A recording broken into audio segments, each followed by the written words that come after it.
Suppose you are out in a foreign country visiting a city there. You spend the whole day sightseeing, visiting the important points in the city, and the evening you have to take an important decision where to go for dinner. You've shortlisted two restaurants on the same street. Both have same cuisine and similar pricing in the menu. But one of the restaurant is crowded and the other is relatively empty. Which one would you choose? The crowded one. So Nimesh, in the last episode, you mentioned that behavioral finance can help one reduce their own mistakes while taking an advantage of the crowd's mistakes. But isn't it always comfortable to be with the crowd? Absolutely. And the crowd is not always wrong. So we have a saying in the market that the crowd is right on trends, but the wrong at ends. What we need to do is identify where the crowd has overreacted. However, you raised an important point that there is a tendency or a comfort that we seek with the crowd, to be with the crowd. Let's take an example. Suppose you are out in a foreign country, visiting a city there. You spend the whole day sightseeing, visiting the important points in the city, and the evening you have to take an important decision where to go for dinner. You've shortlisted two restaurants on the same street. Both have same cuisine and similar pricing in the menu. But one of the restaurant is crowded and the other is relatively empty. Which one would you choose? The crowded one. Absolutely. So a lot of us seek the wisdom of the crowd or the comfort of the crowd while selecting a restaurant, a movie or a car or a phone. Now, this helps us in taking better decisions. But this herd mentality where we give up individual decision making and decide to go with the crowd may have serious consequences when investing in the financial markets. And that's where one has to be cautious. Right. So how does this mentality then affect the markets? So let's look at market as a whole. Market tries to price a security or a stock efficiently. And for that, the market needs that all the participants do independent research and act based on their own decisions. However, so suppose there are mistakes that some crowd makes on valuing a company or so. Those mistakes get offset by another mistake on the opposite direction done by another individual or a crowd. So that makes the market work efficiently. However, if there is herd mentality and people give up their own independent view to go with the crowd, to participate with the crowd, all of these individuals start steering towards one asset class or one security or one stock or similar investments. And that leads to a bubble in that.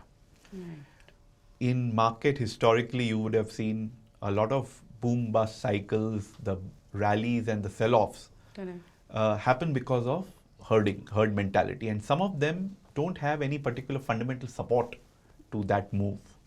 So this is what makes herding or herd mentality a little dangerous for the markets and investors.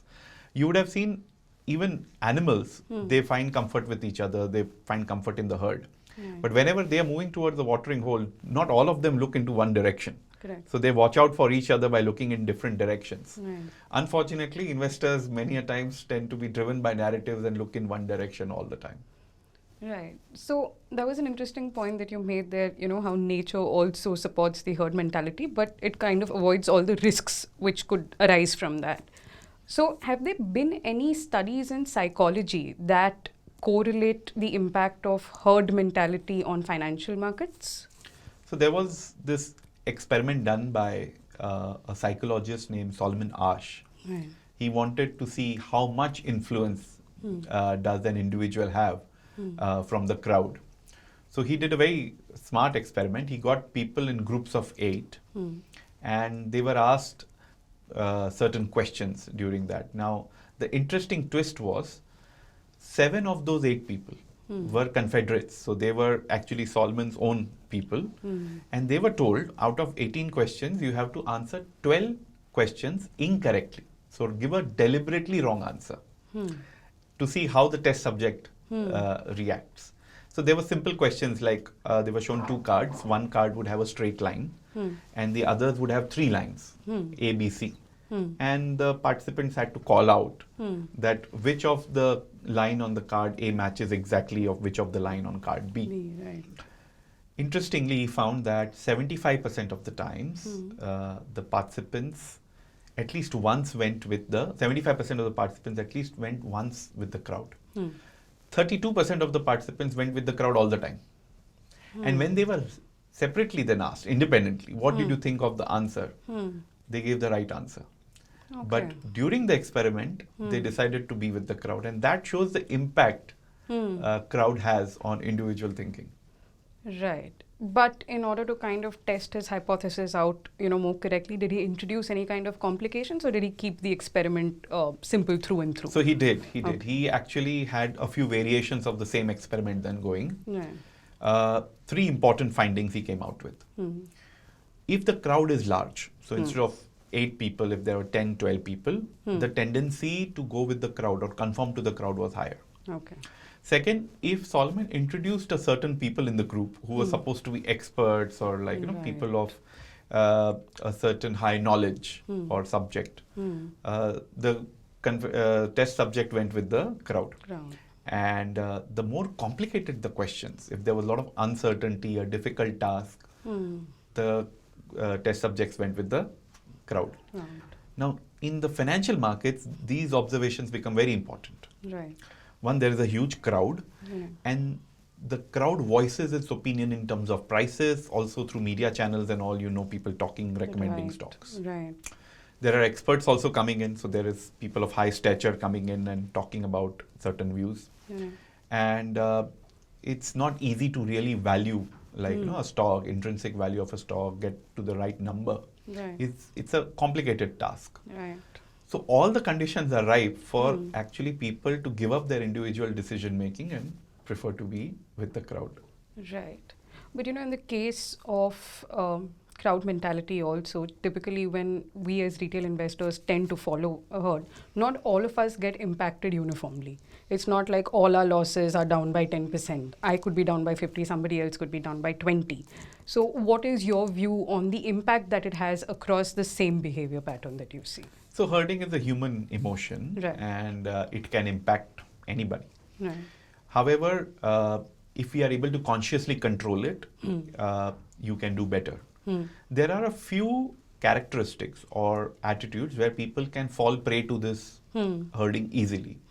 One of them is if you always believe that the crowd is always right, then you tend to just follow the crowd. Second, a lot of people tend to value expert opinion very high, and then they get influenced by that and they give up their independent research. Right. Third, what we have seen in investors, fund managers or analysts also, if they've had a recent bad patch, the temptation to go with the crowd is higher. So whether when analysts are making their forecast about a company, if they're too far away from the consensus, they tend to make adjustments to move there. So it can influence anybody at any point in time, but we need to be conscious about it and make effort to control it. Right. So let me ask you a very interesting question, which I think would be in the minds of most of our viewers. How do I not conform? Okay. So standing against the crowd or independent from the crowd. Right. So it takes some knowledge edge also, information edge, that you do your research thoroughly. Right. But contrarian investing or contrarian thinking takes a lot of emotional strength. So it is more about behavioral edge than it is about information edge. Okay. Neurologists have found some interesting studies that the part of the brain that gets affected by standing against the crowd is the same part of the brain that gets affected by physical pain. So I can say that if you're taking a contrarian stance, the pain that you feel may be as much as breaking an arm or a leg. Right. But if you have a good circle of people around you, that can have a positive influence on your independent thinking also, who can encourage you to take the right path. So in Solomons experiments itself, there was a very interesting observation.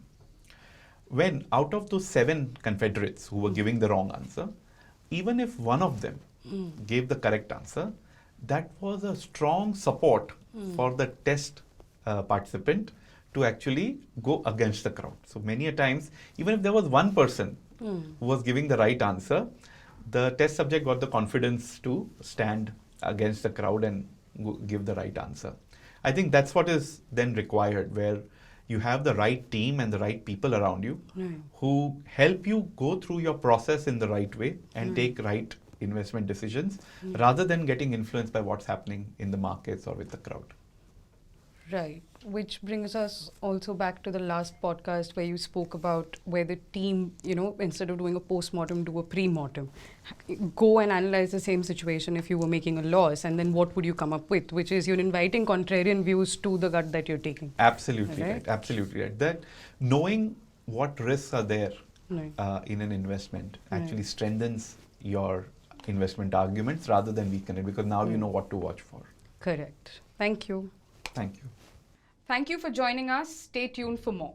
Mutual fund investments are subject to market risk. Read all scheme-related documents carefully.